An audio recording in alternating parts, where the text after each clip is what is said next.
سلام، نازنین هستم، دستیار دکتر توقی مقدم.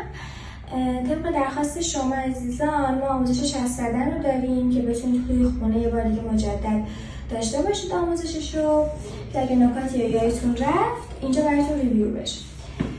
خب اولین نکته که باید رعایت کنید این که چسب رو از نوک بینی شروع نکنید، یه مقدار بالاتر از نوک بینی. من چسب رو اصلا فشار نمیدم روی بینی، خیلی آهسته میزنم. چسب بعدی رو در حالی که نصف چسب قبلی رو گرفته میزنم و همینطوری میرم بالا.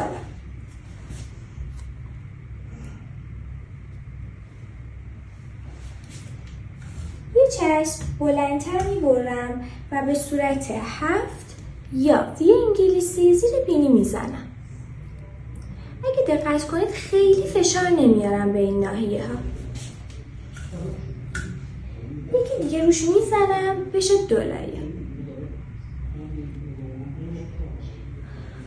حالا چسبای قبلی رو مجدد روی خودشون دقیقاً تکرار میکنم.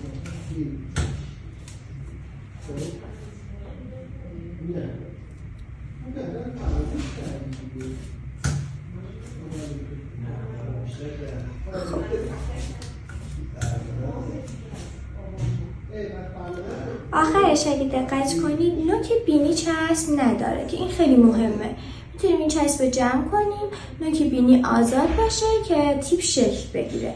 یک روز در میون میریم حمام، داخل حمام چسب رو برمیداریم، روی بینی رو با دست و مایع شوینده‌ای که داریم، حالا صابون یا هر چیزی که هست میشونیم، میایم بیرون و مجدد چسب جدید رو میزنیم.